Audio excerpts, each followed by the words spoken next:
पुजारी जी की बात सुनकर ठाकुर साहब को थोड़ी खुशी हुई।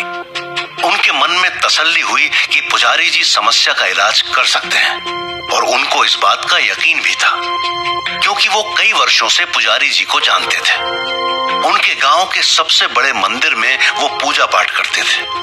अपने व्यवहार से वो पूरे गांव के चहेते थे, तो उन्हें यकीन था कि पुजारी जी कभी झूठ भी नहीं बोलते हैं और अगर उनको समस्या समझ में आए तो वो इलाज कर सकते हैं। खुश होकर ठाकुर साहब ने पुजारी जी की तरफ देखा और अपने पास खड़े एक आदमी को इशारा किया। वो दौड़कर जनाना ड्योढ़ी की तरफ जाता है और 2-4 मिनट के बाद वापस आता है।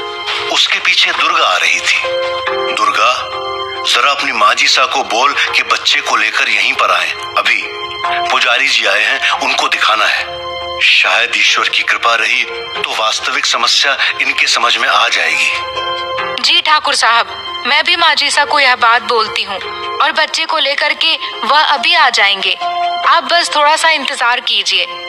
दुर्गा दौड़ के वापस जाती है। इधर पुजारी जी और ठाकुर साहब आपस में बातचीत कर रहे थे। दुर्गा जाकर माँ जीसा से बात करती है।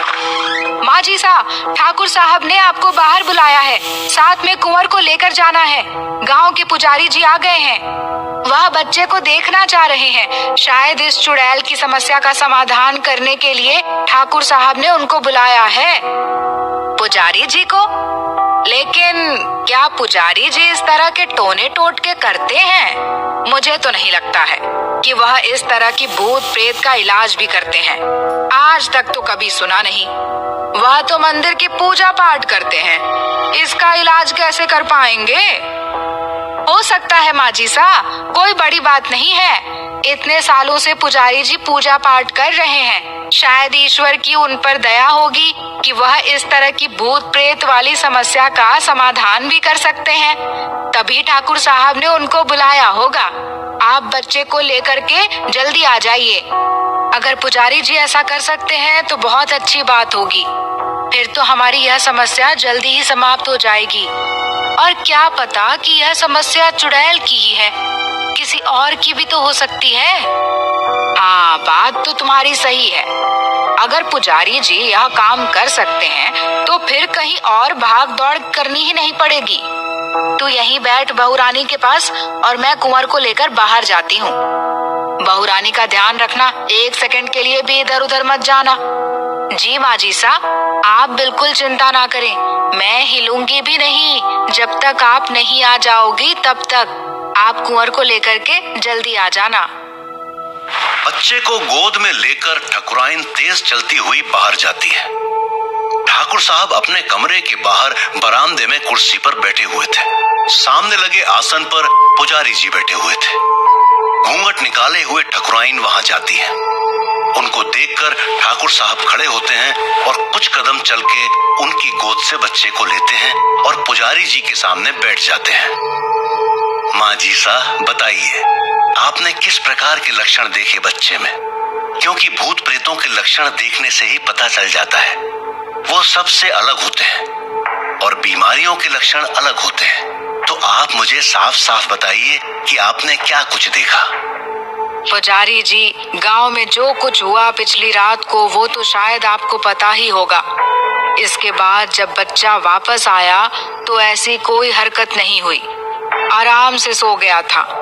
सुबह दूध पीने के बाद बच्चा अचानक हंसने लगा। इसके शरीर में अजीब अजीब हरकतें होने लगी।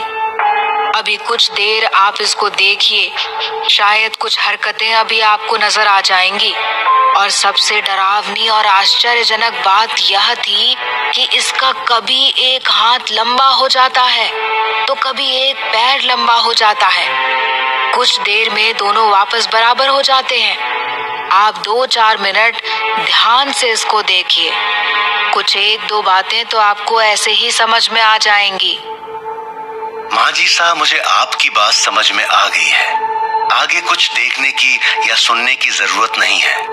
मैं समझ गया कि जो आप बता रही हैं वैसी हरकतें वास्तव में हो सकती हैं। उसके पीछे कारण होता है। वो कारण भी मेरे दिमाग में आ गया। बस उसको पकड़कर उसका इलाज करना बाकी है और उसके लिए हमें थोड़ी सी परेशानी उठानी पड़ सकती है। पुजारी जी, अगर आपको समस्या समझ में आ रही है तो फिर आप इसका जल्दी से इलाज करिए। जो भी करना हो जल्दी कीजिए, चाहे उसके लिए जितना भी खर्चा लग जाए, कितनी भी परेशानी सहन करनी पड़े, हम कर लेंगे। बस आप इस बात को गंभीरता से लीजिए और बच्चे के साथ हो रही इस अजीब घटना को रोकिए। जी ठाकुर साहब, आप चिंता मत कीजिए, हो जाएगा।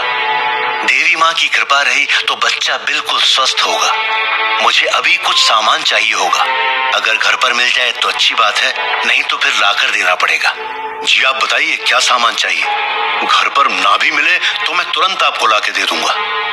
पुजारी जी ठाकुर साहब को जरूरत का सामान लिखकर दे देते हैं, जो कि सारा घर पर ही उपलब्ध होता है। सामान्य जरूरत का सामान जो कि पूजा पाठ में काम आता है और लगभग हर घर में वो सामान मिल जाता है। ठाकुर साहब ने वो सारा सामान ठकुराइन को पढ़कर सुनाया और ठकुराइन दौड़ के अंदर गई। कुछ ही देर में वो सारा सामान लेकर वापस आ गई। ये लीजिए पुजारी जी, आप एक बार चेक कर लीजिए, आपका बताया वो सारा सामान है। फिर भी अगर कुछ कम हो तो मुझे बताइए, मगर जल्दी से जल्दी आप बच्चे का इलाज कीजिए। पुजारी जी सामान चेक करते हैं। उनका बताया गया सारा सामान मौजूद था। सामान की थैली हाथ में लेकर वो खड़े हो जाते हैं और कहते हैं, ठाकुर साहब, आप और मांझी सा दोनों आपके घर के मंदिर में आइए और बच्चे को भी साथ लेकर आइए। थोड़ी देर हम वहां पर पूजा पाठ करेंगे, जिससे हमें पता चल जाएगा कि समस्या क्या है और कहां से आई है। उसके बाद हम आगे का काम करेंगे। जी पुजारी जी, आप मंदिर की तरफ चलिए, हम आपके पीछे पीछे ही आ रहे हैं। पुजारी जी हवेली में बने देवी माँ के छोटे से मंदिर के सामने जाकर आसन पर विराजमान हो जाते हैं और हाथ में लेकर थैली का सारा सामान बाहर निकालते हैं। मंदिर में पड़े एक थाल में वो सारा सामान सजाते हैं। वो दीपक जलाते हैं। लोबान और धूप की महक मंदिर में महकने लगती है। बच्चे को मंदिर की चौखट पर लिटाया जाता है और ठाकुर साहब और मांझी सा दोनों को बच्चे के पास बिठा दिया जाता है। पुजारी जी अपने हाथ में 5 अगरबत्ती लेकर उनको जलाते हैं और अपने हाथ में पकड़ के आंखें बंद करके कुछ बड़बड़ाते हैं। ठाकुर साहब का ध्यान बच्चे पर था, जबकि मांझी सा का ध्यान पुजारी जी के चेहरे पर। लगभग 4-5 मिनट तक पुजारी जी आंखें बंद करके कुछ बोलते रहे और अपने हाथ में रखी हुई अगरबत्ती को राउंड में घुमाते रहे। फिर पुजारी जी ने आंखें खोली और वो जलती हुई अगरबत्तियां बच्चे के चेहरे के पास ले गए। हाथ को थोड़ा सा हिलाया, अगरबत्ती की राख बच्चे के गाल पर गिरती है और बच्चा चीखने लगता है। ठाकुर साहब सोचते हैं कि शायद अगरबत्ती की राख गर्म थी, इस वजह से बच्चा चीख रहा होगा। लेकिन लगातार जब बच्चा अलग अलग तरह से चीखता है तो ठाकुर साहब पुजारी जी की तरफ देखते हैं। ठकुराइन बच्चे को अब गौर से देख रही थी। बच्चे के गाल पर पड़ी राख का रंग बदलने लगता है और ये ठाकुर साहब भी देख रहे थे। पुजारी जी ने इशारा किया कि देखते रहो, कुछ बोलना नहीं है। 2-3 रंग बदलकर वो राख काली हो जाती है और बच्चा चुप हो जाता है। पुजारी जी ने फिर से दूसरी अगरबत्तियां जलाईं और फिर वही क्रम दोहराने लगे। पुजारी ने इस बार बच्चे के पेट पर अगरबत्ती की राख झाड़ी और उसको देखने लगे। देखते देखते वो चुटकी भर राख बढ़ने लगी, इधर उधर बच्चे के पेट से नीचे गिरने लगी। ये देखकर अब ठाकुर साहब डर गए। उनकी आंखें बड़ी बड़ी होने लगी और बच्चे के शरीर से अब हरकतें बढ़ने लगी, जैसा कि ठकुराइन ने बताया था। पुजारी जी हरकत में आए और उन्होंने तुलसी के पत्ते दीपक की लौ में जलाकर बच्चे के पेट पर उसकी राख डाली तो बच्चा एक औरत की तरह रोने लगा। अचानक से एक जानवर मंदिर के चारों तरफ दौड़ने लगा, कुत्ते जितना बड़ा लेकिन दिखने में बिल्ली जैसा था। उस अजीब से जानवर को देखते ही ठकुराइन चिल्ला उठी। उसने ठाकुर साहब का हाथ पकड़ लिया और ठाकुर साहब खुद भी कांपने लगे, जबकि बच्चा जोर जोर से औरत की आवाज में रो रहा था। पुजारी जी उठे, हाथ में जल का कलश लेकर उस जानवर को देखने लगे। आंखें निकालकर वो जानवर घूर रहा था।